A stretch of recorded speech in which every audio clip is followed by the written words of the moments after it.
किया गया है। बलात्कार जैसे जघन्य अपराधों में 60 दिन के भीतर आरोप तय हो, 45 दिन के भीतर फैसला सुनाया जाए, ये व्यवस्था बनाई गई है। पहले पीड़ित को पुलिस थाने आकर एफआईआर करवानी पड़ती थी, पुलिस स्टेशन जरूर पड़े।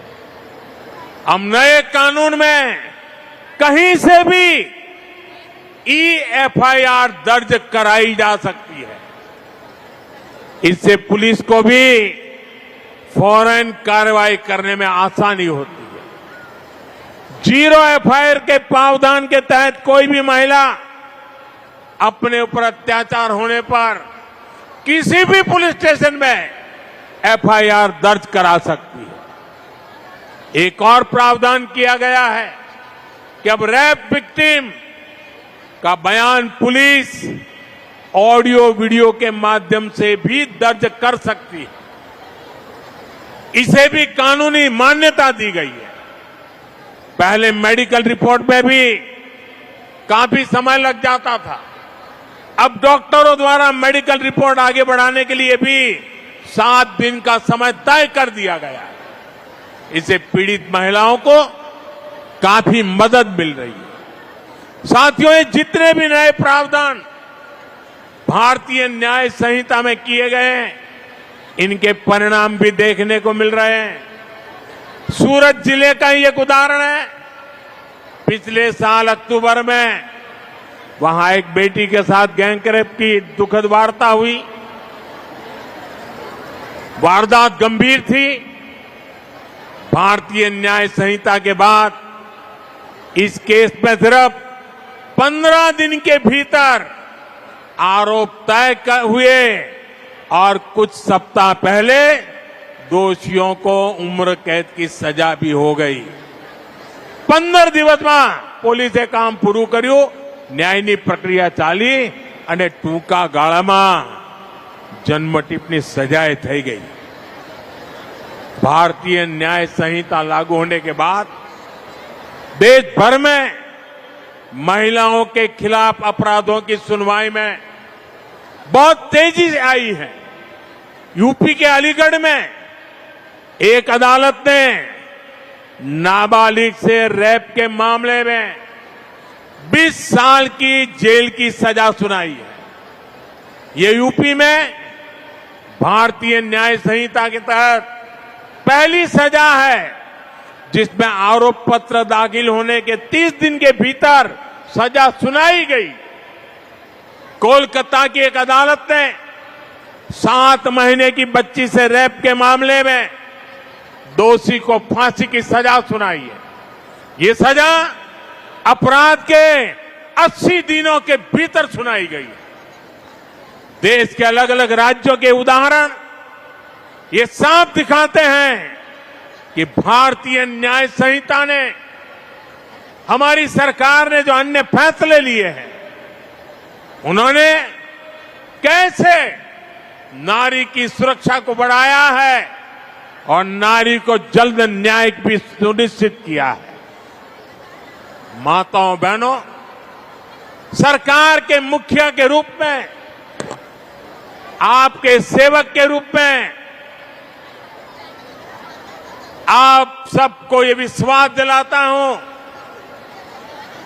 कि आपके सपनों के रास्ते में कोई बाधा नहीं रहने दूंगा। एक बेटा जिस भाव से मां की सेवा करता है, उसी भाव से मैं भारत मां और मेरी इन माताओं बहनों की सेवा कर रहा हूं। मुझे भी पक्का भरोसा है आप सबका ये श्रम, ये लगन, ये आशीर्वाद इसी से 2047 तक, જ્યારે ભારતની આઝાદીના 100 વર્ષ થાય, 2047 में विकसित भारत का हमारा जो लक्ष्य है, ये लक्ष्य पूरा होकर रहेगा।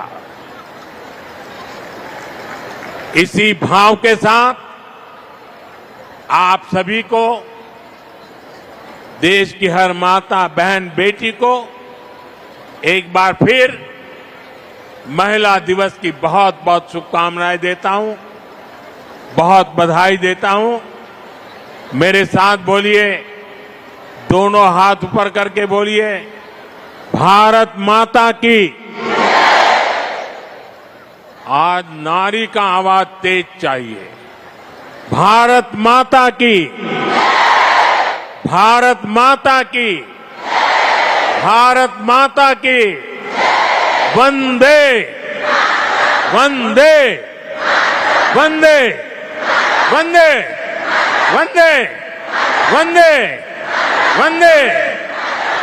आज जब हम वंदे मातरम कहते हैं तो भारत माता के साथ साथ देश की करोड़ों माताओं के लिए भी वंदे वंदे वंदे। बहुत बहुत धन्यवाद। आज के मुख्यमंत्री श्री भूपेंद्र भाई पटेल, આપણા નવસારીના જ સાંસદ અને કેન્દ્ર સરકારમાં મારા સાથી કેન્દ્રીય મંત્રી ભાઈ સી.આર. પાટીલ, મંચ ઉપર ઉપસ્થિત પંચાયતના સદસ્ય, આ લખપતિ દીદીઓ, अन्य जनप्रतिनिधिगण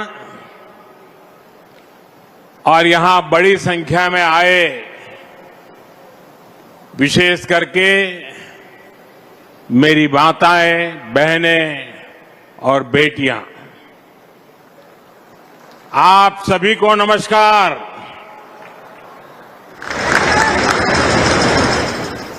थोड़ा दिवस पहला મહાકુંભમાં માં ગંગાના આશીર્વાદ મળ્યા હતા અને આજે માતૃશક્તિના આ મહાકુંભમાં મને આશીર્વાદ મળ્યા છે।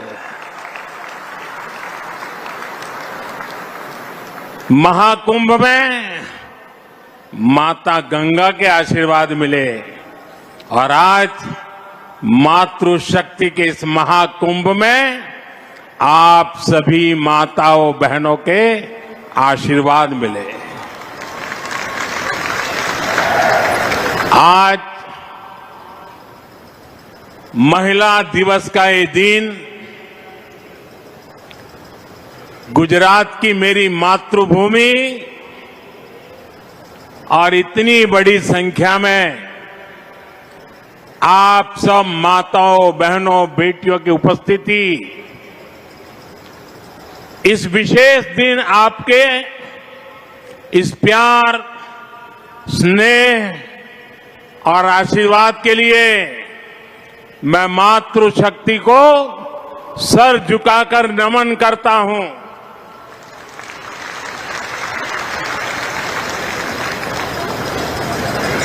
गुजरात की इस धरती से मैं सभी देशवासियों को, देश की सभी माताओं बहनों को महिला दिवस की शुभकामनाएं भी देता हूं। आज यहां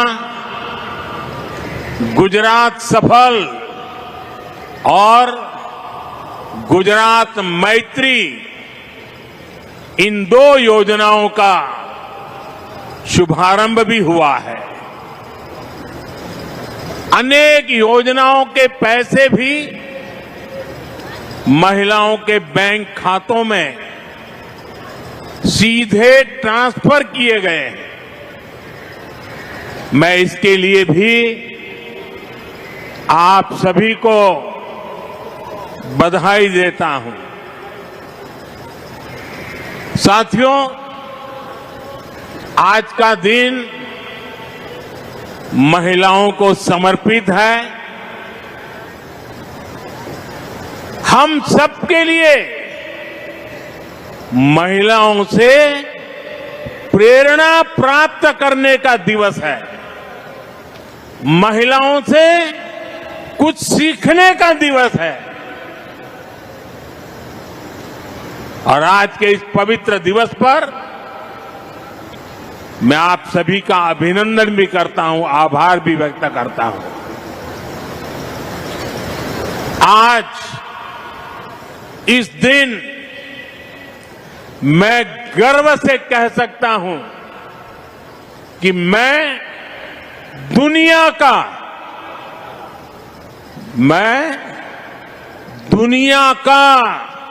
सबसे धनवान व्यक्ति हूं। जब मैं कहता हूं ना, मैं दुनिया का सबसे धनवान व्यक्ति हूं, मैं जानता हूं कई लोगों के कान खड़े हो जाएंगे। आज पूरी ट्रोल सेना मैदान में उतर जाएगी, लेकिन मैं फिर भी दोहराऊंगा कि मैं दुनिया का सबसे धनवान व्यक्ति हूं। मेरी जिंदगी के अकाउंट में करोड़ों माताओं, बहनों, बेटियों का आशीर्वाद है और ये आशीर्वाद निरंतर बढ़ता जा रहा है। और इसलिए मैं कहता हूं, मैं दुनिया का सबसे धनवान व्यक्ति हूं। माताओं, बहनों और बेटियों का यह आशीर्वाद मेरी सबसे बड़ी प्रेरणा है, सबसे बड़ी ताकत है, सबसे बड़ी पूंजी है, मेरा सुरक्षा कवच है। साथियों, हमारे यहां शास्त्रों में नारी को नारायणी कहा गया है। नारी का सम्मान यही समाज और देश के विकास की पहली सीढ़ी होती है। इसलिए विकसित भारत बनाने के लिए, भारत के तेज विकास के लिए आज भारत विमेन लेड डेवलपमेंट की राह पर चल पड़ा है। हमारी सरकार महिलाओं के जीवन में सम्मान और सुविधा दोनों को सर्वोच्च प्राथमिकता देती है। हमने करोड़ों महिलाओं के लिए शौचालय बनवाकर उनका सम्मान बढ़ाया। और मेरे उत्तर प्रदेश की काशी की बहनें तो अब शौचालय शब्द प्रयोग नहीं करती है, वो कहती हैं ये तो मोदी जी ने इज्जत घर बनाया है। हमने करोड़ों महिलाओं के बैंक खाते खुलवाकर उन्हें बैंकिंग की व्यवस्था से जोड़ा। हमने उज्ज्वला सिलेंडर देकर उन्हें धुएं जैसी तकलीफों से भी बचाया। कामकाजी महिलाओं को पहले गर्भावस्था में सिर्फ 12 हफ्ते की छुट्टी मिलती थी, 12 अठवाडिया। सरकार ने इसे भी बढ़ाकर 26 हफ्ते कर दिया, 26 अठवाडिया। 3 तलाक के खिलाफ कानून की हमारी मुस्लिम बहनें बरसों से डिमांड कर रही थी। 3 तलाक के खिलाफ सख्त कानून बनाकर हमारी सरकार ने लाखों मुस्लिम बहनों का जीवन तबाह होने से बचाया है। जब कश्मीर में आर्टिकल 370 लागू था तो वहां की बहनें, बेटियां कई अधिकारियों से वंचित थी। अगर वो राज्य के बाहर किसी से शादी कर लेती थी तो पुश्तैनी संपत्ति पाने का उनका अधिकार छीन जाता था। आर्टिकल 370 की दीवार गिरने के बाद जम्मू कश्मीर में भी महिलाओं को वो सारे अधिकार मिले हैं जो भारत की बेटियों को, बहनों को मिलते हैं। भारत का हिस्सा होने के बावजूद भी मेरी माताएं, बहनें, बेटियां कश्मीर में उससे वंचित थी और संविधान का डोल पीटने वाले लोग आंखें बंद कर करके बैठे थे। महिलाओं का अन्याय उनके लिए चिंता का विषय नहीं था। संविधान का सम्मान कैसे होता है, ये मोदी ने धारा 370 हटा करके देश के चरणों में समर्पित कर दिया। साथियों, आज समाज के स्तर पर, सरकार के स्तर पर, बड़ी बड़ी संस्थाओं में महिलाओं के लिए ज्यादा से ज्यादा राजनीति का मैदान हो या खेल का मैदान, न्यायपालिका हो या फिर पुलिस, देश के हर सेक्टर में, हर क्षेत्र में, हर आयाम में महिलाओं का परचम लहरा रहा है। 2014 के बाद से देश के महत्वपूर्ण पदों पर महिलाओं की भागीदारी बहुत तेजी से बढ़ी है। 2014 के बाद ही केंद्र सरकार में सबसे ज्यादा महिला मंत्री बनी। संसद में भी महिलाओं की मौजूदगी में बड़ा इजाफा हुआ। 2019 में पहली बार हमारी संसद में 78 महिला सांसद चुनकर आई थी। 18वीं लोकसभा में यानी इस बार भी 74 महिला सांसद लोकसभा का हिस्सा है। हमारी अदालतों में, न्यायपालिका में भी महिलाओं की भागीदारी उतनी ही बड़ी है। जिला न्यायालयों में महिलाओं की उपस्थिति 35% से ज्यादा पहुंच गई है। कई राज्यों में सिविल जज के तौर पर नई भर्तियों में 50% या उससे ज्यादा हमारी बेटियां ही चुनकर आई हैं। आज भारत दुनिया का तीसरा सबसे बड़ा स्टार्टअप इकोसिस्टम है। इनमें से करीब करीब आधे स्टार्टअप में कोई न कोई महिला निदेशक की भूमिका में है। भारत अंतरिक्ष में, स्पेस साइंस में अनंत ऊंचाइयों को छू रहा है। वहां भी ज्यादातर बड़े मिशन को महिला वैज्ञानिकों की टीम लीड कर रही है। हम सबको ये देखकर गर्व होता है कि आज दुनिया में सबसे बड़ी संख्या में महिला पायलट हमारे भारत में है।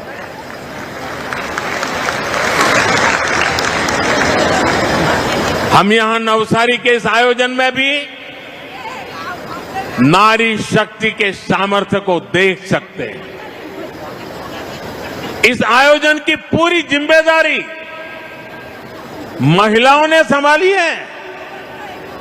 इतने बड़े आयोजन की सुरक्षा में जो पुलिसकर्मी और ऑफिसर तैनात हैं, वे सबके सब महिलाएं ही हैं।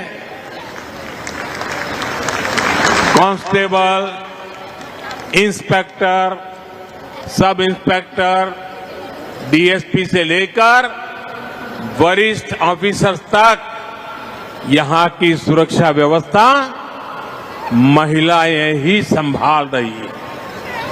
ये नारी शक्ति के सामर्थ्य का ही उदाहरण है। अभी कुछ देर पहले मैं यहां स्वयं सहायता समूह से जुड़ी आप में से ही कुछ बहनों से भी बात कर रहा था। मेरी बहनों के वो शब्द, आप सबका ये उत्साह, ये आत्मविश्वास, ये दिखा रहा है कि भारत की नारी शक्ति का सामर्थ्य क्या है। ये दिखा रहा है कि भारत की नारी शक्ति ने कैसे देश की प्रगति की बागडोर थाम ली है। मैं आप सभी से मिलता हूं तो मेरा ये भरोसा और पक्का हो जाता है कि विकसित भारत का संकल्प अब पूरा होकर ही रहेगा। और इस संकल्प की सिद्धि में हमारी नारी शक्ति की सबसे बड़ी भूमिका होगी। माताओं बहनों, हमारा गुजरात तो विमेन लेड डेवलपमेंट यानी महिलाओं के नेतृत्व में विकास का बड़ा उदाहरण है। गुजरात ने देश को सहकारिता का सफल मॉडल दिया। स्वयं सहायता समूहों से जुड़ी आप सब बहनें जानती हैं, गुजरात का सहकार का मॉडल यहां की महिलाओं के श्रम और सामर्थ्य से ही विकसित हुआ है। अमूल की चर्चा तो आज पूरी दुनिया में है। गुजरात के गांव-गांव से लाखों महिलाओं ने दूध उत्पादन को एक क्रांति बना दिया। गुजरात की बहनों ने न केवल खुद को आर्थिक रूप से सक्षम बनाया, बल्कि ग्रामीण अर्थव्यवस्था को भी नई ताकत दी। गुजराती महिलाओं ने ही लिज्जत पापड़ की शुरुआत की। आज लिज्जत पापड़ अपने आप में सैकड़ों करोड़ रुपए का एक ब्रांड बन गया है। माताओं बहनों, मुझे याद है जब मैं यहां मुख्यमंत्री के रूप में आपकी सेवा में था, तब हमारी सरकार ने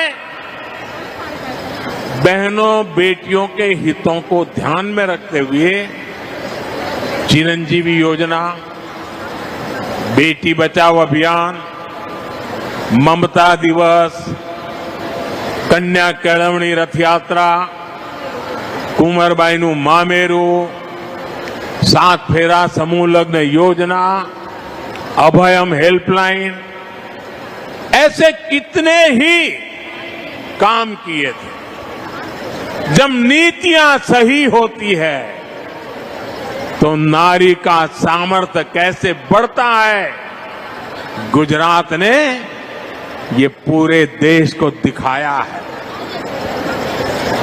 जैसे अभी मैंने दूध सहकारिता की बात की, डेयरी के काम से जुड़ी इन महिलाओं के लोगों के खातों में गुजरात ने ही पहला એવું નહોતું, કાં તો કેશ આપે કાં તો ભાઈઓ પૈસા લઈ જાય. આપણે તો નક્કી કરી દીધું એ વખતે ડેરીમાંથી દૂધના પૈસા બહેનોના ખાતામાં જ જમા થશે. कोई भाई एमा हाथ न लगाई सके और सीधे पैसे बहनों के खाते में ट्रांसफर करना शुरू किया था. आज उसी तरह देश के करोड़ों लाभार्थियों के खातों में कितनी ही योजनाओं का पैसा सीधा उनके खाते में पहुंचा. डायरेक्ट बेनिफिट ट्रांसफर डीबीटी के जरिए हजारों करोड़ रुपए के घोटाले बंद हुए. गरीबों को मदद मिल रही है. साथियों, गुजरात में ही भूज भूकंप के बाद जब घरों का पुनर्निर्माण हुआ तो हमारी सरकार ने वो घर भी महिलाओं के नाम कर दिए. અને એ જે પરંપરા આપણે શરૂ કરી કે સરકારનું મકાન હવે બહેનોના નામે જ મળશે, આજે આખા દેશમાં आज जो पीएम आवास योजना चल रही है ना, वो सारी बातें वहां पर देश भर में लागू करती. એટલું જ નહીં, બાળકને નિશાળમાં દાખલ કરે ને તો પાછળ બાપનું જ નામ હોય. મેં નક્કી કર્યું ના, मानु नाम पण होवुं ज जोईए. 2014 के बाद से अब तक करीब 3 करोड़ महिलाएं घर की मालकिन बन चुकी है. साथियों, आज पूरी दुनिया में जल जीवन मिशन की भी बड़ी चर्चा है. जल जीवन मिशन के जरिए आज देश के गांव-गांव में पानी पहुंच रहा है.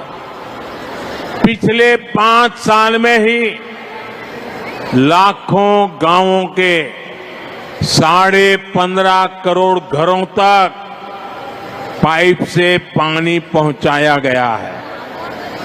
इतने बड़े मिशन की सफलता में महिला पानी समितियां, મહિલાઓની પાણી સમિતિઓ આપણે ગુજરાતમાં શરૂ કરી હતી, હવે આખા દેશમાં ચાલે છે.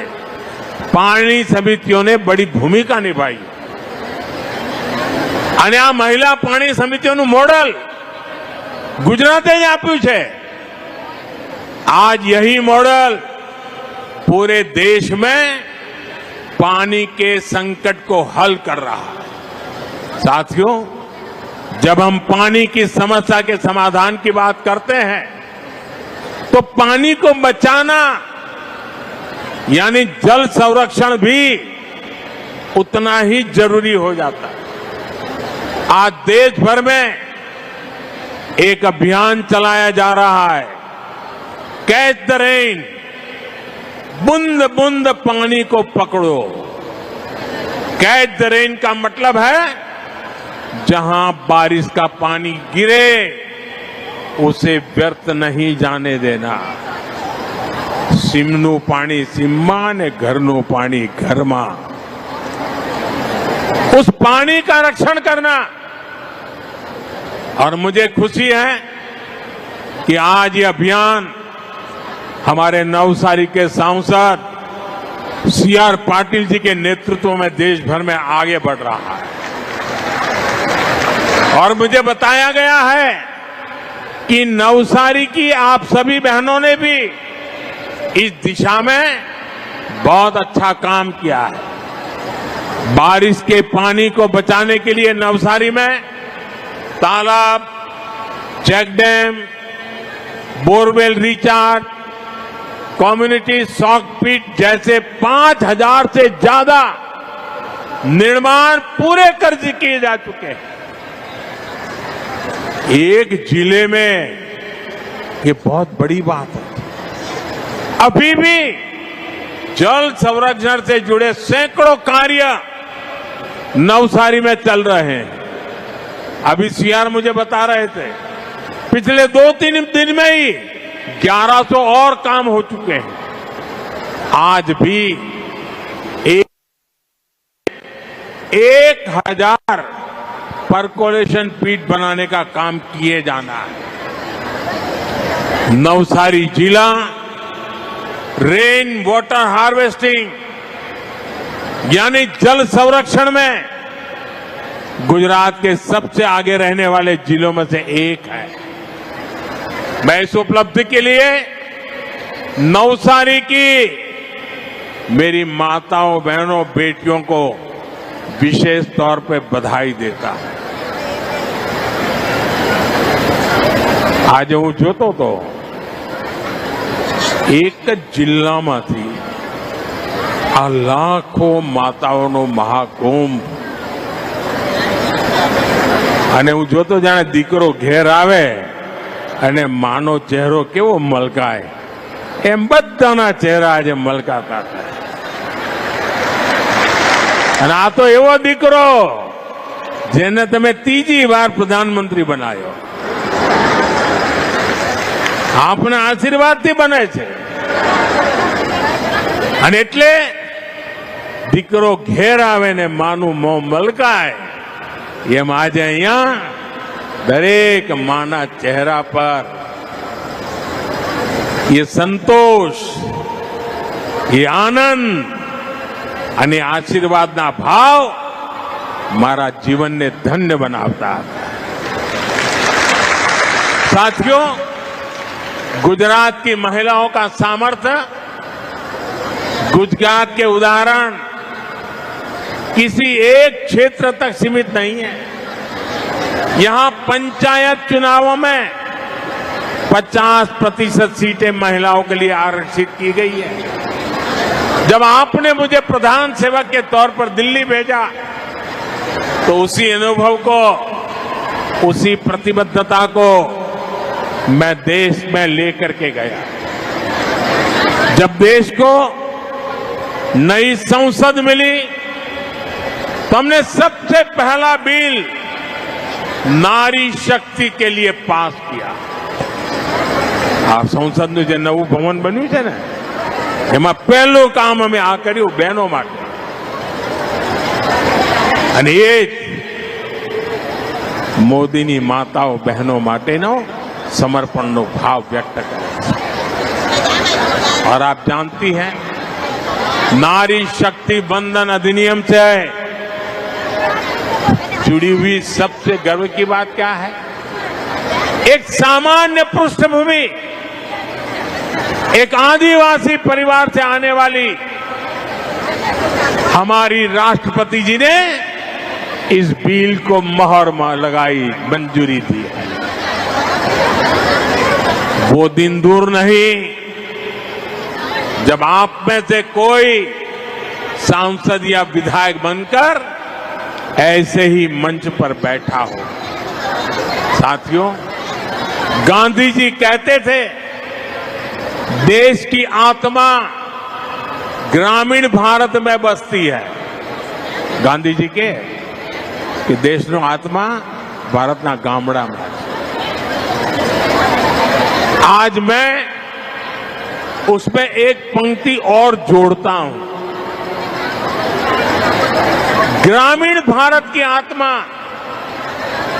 ग्रामीण नारी के सशक्तिकरण में बसती है. इसलिए हमारी सरकार ने महिलाओं के अधिकारों को और महिलाओं के लिए नए अवसरों को बड़ी प्राथमिकता दी है. आज भारत दुनिया की 5वीं सबसे बड़ी इकोनॉमी बन चुका है. देश की इस आर्थिक प्रगति को जो नींव है वो आप जैसी करोड़ों महिलाओं ने ही रखी है. इससे ग्रामीण अर्थव्यवस्था और महिला सेल्फ हेल्प ग्रुप की अहम भूमिका है. आज देश की 10 करोड़ से ज्यादा महिलाएं, 90 लाख से ज्यादा सेल्फ हेल्प ग्रुप चला रही है, स्व सहायता समूह। इनमें से 3 लाख से ज्यादा सेल्फ हेल्प ग्रुप अकेले गुजरात में काम कर रहे हैं। हमने देश की आर्थिक प्रगति के लिए इन करोड़ों महिलाओं की आमदनी बढ़ाने का संकल्प लिया। हम इन बहनों को लखपति दीदी बना रहे हैं। करीब 1.5 करोड़ महिलाएं ऐसी हैं जो लखपति दीदी बन चुकी है। अगले 5 वर्षों में हम कुल 3 करोड़ महिलाओं को लखपति दीदी बनाने का संकल्प लेकर चल रहे हैं। और जिस तेजी से बहनें काम कर रही है उससे तो लगता है शायद हमें इतना इंतजार भी नहीं करना पड़ेगा, उसके पहले ही हो जाए। माताओं बहनों, जब हमारी एक बहन लखपति दीदी बनती है तो पूरे परिवार का भाग्य बदल जाता है। महिलाएं अपने काम में गांव की दूसरी महिलाओं को भी जोड़ती है। और मेरा तो विश्वास है, जिस काम को माताएं बहनें हाथ लगाती है ना, उस काम का गर्व भी बढ़ जाता है। धीरे धीरे घर से शुरू हुआ काम एक आर्थिक आंदोलन बन जाता है। सेल्फ हेल्प ग्रुप के इसी सामर्थ्य को निखारने के लिए बीते 10 वर्षों में हमारी सरकार ने इसके बजट को 5 गुना बढ़ा दिया। बजट 5 गुना बढ़ा दिया। इन स्वयं सहायता समूहों को 20 लाख रुपए तक का बिना गारंटी का लोन दिया जा रहा है। 20 लाख रुपया, અને પણ કોઈ ગેરંટી નહીં, वगैर गारंटी મળે। सेल्फ हेल्प ग्रुप की महिलाओं को नए कौशल और नई तकनीक से जुड़ने के रास्ते भी दिए जा रहे हैं। साथियों, आज देश की नारी शक्ति हर आशंका को परास्त करके, हर संदेह को पीछे छोड़कर आगे बढ़ रही है। जब हमने ड्रोन दीदी योजना शुरू की तो कई लोगों को आशंका थी। उन्हें ड्रोन जैसी आधुनिक टेक्नोलॉजी और ग्रामीण महिलाओं के बीच तालमेल होने पर ही संदेह था। उनको लगता नहीं ये कैसे कर सकती। लेकिन मुझे अपनी बहनों बेटियों की प्रतिभा और लगन पर पूरा भरोसा था। आज नमो ड्रोन दीदी अभियान से ग्रामीण अर्थव्यवस्था में, खेती में नई क्रांति हो रही है। और इस क्रांति का नेतृत्व करने वाली बहनों को लाखों रुपयों की आय हो रही है। पूरे गांव में उनका सम्मान बदल जाता है। घर, परिवार, रिश्तेदार, गांव बड़े गर्व के साथ पायलट दीदी को देख रही है, ड्रोन दीदी को देख रही है। इसी तरह बैंक सखी और बीमा सखी जैसी योजनाओं ने गांवों में महिलाओं को नए अवसर दिए। ग्रामीण बहनों के सशक्तिकरण के लिए कृषि सखी और पशु सखी अभियान शुरू किए गए। इनसे लाखों बहनें जुड़ी, उनकी आय बढ़ रही है। बहनों बेटियों, सरकार के ऐसे सारे प्रयासों का ज्यादा से ज्यादा लाभ गुजरात की महिलाओं तक पहुंचे, इसके लिए गुजरात सरकार ने 10 लाख और महिलाओं को लखपति दीदी बनाने का अभियान शुरू कर दिया। मैं इसके लिए भूपेंद्र भाई को, गुजरात सरकार को शुभकामनाएं देता हूं। साथियों, मैंने लाल किले से प्रधानमंत्री के बाद जब पहली बार मुझे लाल किले पर से देश को संबोधन करने का अवसर मिला था और मेरे पहले संबोधन में मैंने एक चिंता व्यक्त की थी और मैंने कहा था कि जब बेटी शाम को अगर देर से घर आती है तो मां और बाप दोनों उसे नोच लेते हैं। कहां गई थी, क्यों देर से आई, कहां थी, सैकड़ों सवाल पूछते हैं। और मैंने सवाल उठाया था कि बेटियां अगर बाहर से देर से आ जाए तो सैकड़ों सवाल तो पूछ लेते हो,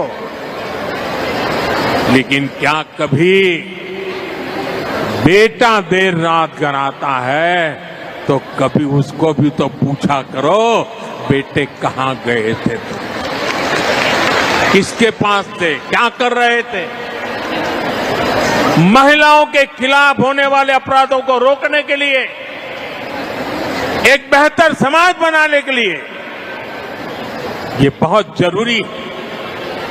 बीते दशक में हमने महिला सुरक्षा को बहुत बड़ी प्राथमिकता दी। उनके खिलाफ होने वाले अपराधों को रोकने के लिए नियम कानूनों को हमने और सख्त बनाया। महिलाओं के खिलाफ गंभीर अपराधों की तेजी से सुनवाई हो, दोषियों को तेजी से सजा हो, इसके लिए फास्ट ट्रैक कोर्ट्स का गठन किया गया। अभी तक ऐसी करीब 800 कोर्ट्स, 800 जेटली नवी कोर्ट देश भर में स्वीकृत की गई है और इनमें से ज्यादातर ने काम करना शुरू कर दिया। इनमें रैप और पॉस्को से जुड़े करीब 3 लाख केस तेजी से निपटाए गए हैं। बहनों અને બાળકો સાથે જોડાયેલા આવા અપરાધોના 3 લાખ કેસ એમાં ચુકાદા લાવી દેવામાં આવ્યા છે। ये हमारी सरकार है जिसने रैप जैसे संगीन अपराध में बलात्कार करे ने અમે આવીને કાયદો બદલ્યો અને આવા પાપીને फांसीना माछड़े ज लटकावानो हो। फांसी की सजा, ये हमने कानून बदला। हमारी सरकार ने 24/7 24 કલાક 365 દિવસ विमेन हेल्पलाइन को मजबूत किया। महिलाओं के लिए वन स्टॉप सेंटर शुरू किए। देश भर में ऐसे 800 के करीब सेंटर चालू हो चुके हैं। इनसे भी 10 लाख से अधिक महिलाओं को मदद मिली। साथियों, अब जो भारतीय न्याय संहिता देश में लागू हुई है, अंग्रेजों के काले कानून को हमने हटाया। देश की आजादी के 75 साल के बाद ये पुण्य कार्य करने का सौभाग्य आप सबने मुझे दिया। और क्या बदलाव किया? उसमें महिला सुरक्षा से जुड़े प्रावधानों को और ज्यादा सशक्त किया गया। भारतीय न्याय संहिता में महिलाओं और बच्चों के खिलाफ अपराधों पर एक अलग अध्याय जोड़ा गया है।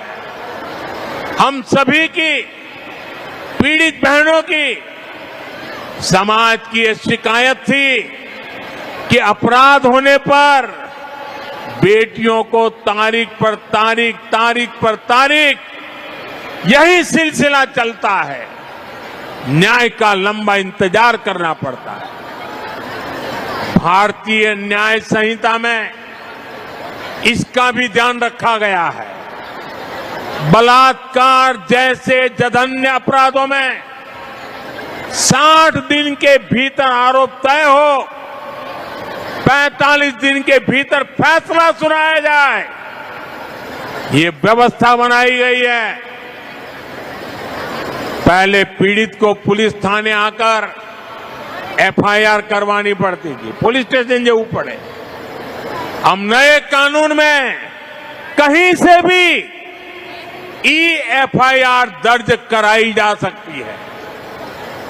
इससे पुलिस को भी फौरन कार्रवाई करने में आसानी होती है। जीरो एफआईआर के प्रावधान के तहत कोई भी महिला अपने ऊपर अत्याचार होने पर किसी भी पुलिस स्टेशन में एफआईआर दर्ज करा सकती है। एक और प्रावधान किया गया है कि अब रेप विक्टिम का बयान पुलिस ऑडियो वीडियो के माध्यम से भी दर्ज कर सकती है। इसे भी कानूनी मान्यता दी गई है। पहले मेडिकल रिपोर्ट में भी काफी समय लग जाता था, अब डॉक्टरों द्वारा मेडिकल रिपोर्ट आगे बढ़ाने के लिए भी 7 दिन का समय तय कर दिया गया है। इससे पीड़ित महिलाओं को काफी मदद मिल रही है। साथियों, ये जितने भी नए प्रावधान भारतीय न्याय संहिता में किए गए हैं, इनके परिणाम भी देखने को मिल रहे हैं। सूरत जिले का ही एक उदाहरण है। पिछले साल अक्टूबर में वहां एक बेटी के साथ गैंगरेप की दुखद वार्ता हुई। वारदात गंभीर थी। भारतीय न्याय संहिता के बाद इस केस में सिर्फ 15 दिन के भीतर आरोप तय हुए और कुछ सप्ताह पहले दोषियों को उम्र कैद की सजा भी हो गई। 15 दिवस में પોલીસે કામ પૂરું કર્યું, ન્યાયની પ્રક્રિયા ચાલી અને ટૂંકા ગાળામાં જન્મટીપની સજાએ થઈ ગઈ। भारतीय न्याय संहिता लागू होने के बाद देश भर में महिलाओं के खिलाफ अपराधों की सुनवाई में बहुत तेजी से आई है। यूपी के अलीगढ़ में एक अदालत ने नाबालिग से रेप के मामले में 20 साल की जेल की सजा सुनाई है। ये यूपी में भारतीय न्याय संहिता के तहत पहली सजा है जिसमें आरोप पत्र दाखिल होने के 30 दिन के भीतर सजा सुनाई गई। कोलकाता की एक अदालत ने 7 महीने की बच्ची से रेप के मामले में दोषी को फांसी की सजा सुनाई है। ये सजा अपराध के 80 दिनों के भीतर सुनाई गई। देश के अलग अलग राज्यों के उदाहरण ये साफ दिखाते हैं कि भारतीय न्याय संहिता ने, हमारी सरकार ने जो अन्य फैसले लिए हैं, उन्होंने कैसे नारी की सुरक्षा को बढ़ाया है और नारी को जल्द न्याय भी सुनिश्चित किया है। माताओं बहनों, सरकार के मुखिया के रूप में, आपके सेवक के रूप में आप सबको ये विश्वास दिलाता हूं कि आपके सपनों के रास्ते में कोई बाधा नहीं रहने दूंगा। एक बेटा जिस भाव से मां की सेवा करता है, उसी भाव से मैं भारत मां और मेरी इन माताओं बहनों की सेवा कर रहा हूं। मुझे भी पक्का भरोसा है आप सबका ये श्रम, ये लगन, ये आशीर्वाद इसी से 2047 तक, જ્યારે ભારતની આઝાદીના 100 વર્ષ થાય, 2047 में विकसित भारत का हमारा जो लक्ष्य है, ये लक्ष्य पूरा होकर रहेगा। इसी भाव के साथ आप सभी को, देश की हर माता, बहन, बेटी को एक बार फिर महिला दिवस की बहुत बहुत शुभकामनाएं देता हूं, बहुत बधाई देता हूं। मेरे साथ बोलिए, दोनों हाथ ऊपर करके बोलिए, भारत माता की